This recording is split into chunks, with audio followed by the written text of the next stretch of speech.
Picture the one thing you should have walked away from years ago. Not something you lost, something you are still paying for, quietly, in money and in Sunday afternoons. You tell yourself you keep it because it could still turn around. You keep it because leaving would make everything you already put in mean nothing, and some part of you would rather go down with it than say that out loud. So here's the honest question underneath it. What would it take for you to leave while leaving is still cheap? Two men sailed for the same frozen continent to answer that, a few years apart. Only one of them brought his people home. Start with the man who quit. In 1915, Ernest Shackleton's ship was caught in the ice of the Weddell Sea. The ship was named Endurance. He had spent just over a year raising the money, picking the crew, and telling a whole country what he would do. Cross Antarctica on foot, the one journey nobody had made. The ice took the ship slowly, over months, the way expensive mistakes usually go. Then he did the thing almost nobody does. He gave up the goal. Not the men, not the boats, not the plan for getting out. The goal, the thing the whole voyage was for, and the thing his name was attached to. Every one of the 28 men came home alive. A few years earlier, another Briton had faced the same question. Robert Falcon Scott had also spent years, also spent a country's money, also hauled sledges through a season that was already turning against him. His ship was the Terra Nova, and the expedition still carries her name. In 1912, he reached the South Pole and found another expedition's flag already standing there. The prize was gone. The march back was not. Nobody in that party made it home. What went wrong there was never one thing. The weather that season, the supplies, the animals, decisions taken long before the ice. Much of it was never his to control, but once the prize was gone, the way home was the only mission left. Same continent, same cold, same years of preparation behind both of them. One expedition shows how hard it is to let go of what you have already spent. The other shows what becomes possible once you do. You are not on the ice, and I am not asking you to be, but you have a version of that decision sitting in your life right now, and it is quieter and more expensive than either of theirs. A business that stopped growing 3 years ago, a degree you are finishing because you started it, a stock you will not sell because selling makes the loss real. Every one of them is a decision under loss. Notice what all of them have in common. None of those choices are about what the thing is worth now. Every one of them is about what it costs to get here. That is the switch, and it flips without asking you. The name for the part that pulls is sunk cost. The money and the years that are gone, whatever you do next. Notice what your mind is actually guarding in those moments. Not the money. The money is already gone, and no amount of staying brings it back. What it is guarding is a sentence. I was not wrong. Every year you stay is another payment on that sentence. And here's the part that should take some weight off you. This is not a character flaw, it is wiring.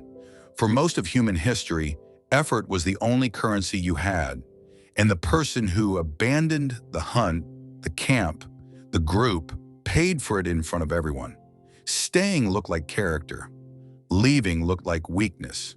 So your brain learned to count what you had already put in. That is why a sunk cost feels less like a loss and more like a debt you owe yourself. Our ancestors had tribes. We have timelines. Your phone made that worse in a way no ice could.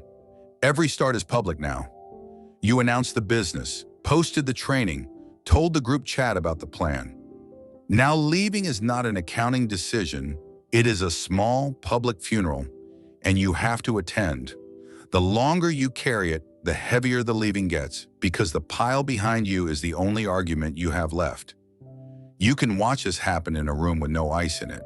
In 1976, a researcher named Barry Staw handed business students a division that was already losing money, and then more money to spend. Some of them had picked that division themselves. Others had inherited the choice. The ones who had chosen it put the most money back in. Same numbers, same failure.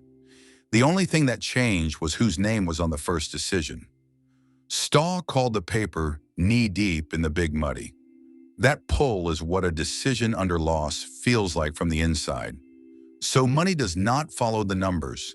It follows the person who needs to be right, and that person lives in your house. That is what a decision under loss does to a careful person.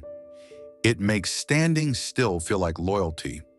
Ask yourself which one you are protecting the next time you look at a losing position, the asset or the answer you gave. One of them can be sold. There is a way out, and it does not run on courage. Look again at what Shackleton actually did, because the famous part is not the useful part. Years before the ice, on an earlier march, he had already turned back within reach of the pole he had spent his life chasing. By the time the ice closed in, walking away was not a new idea to him. It was something he had already done once and lived with. Scott was deciding in the storm. Shackleton had decided in calm water. That is the whole difference. There are two kinds of quitting. There is quitting because the pain finally beat you, and there is quitting on a date you named while you were still calm. Only one of them is a skill. A sunk cost is not a reason to stay. It is a receipt for something you already bought. Quitting is not a feeling you wait for. It is an order you write early in calm water and obey later when you no longer agree with it. So write the leaving order this week while nothing is on fire. It has 3 lines and no more. Name it.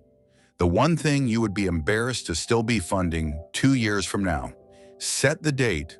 One sentence with a deadline in it. If this is still true by then, I leave. Obey the date. When it comes, do not reopen the question. Read the order and do what it says.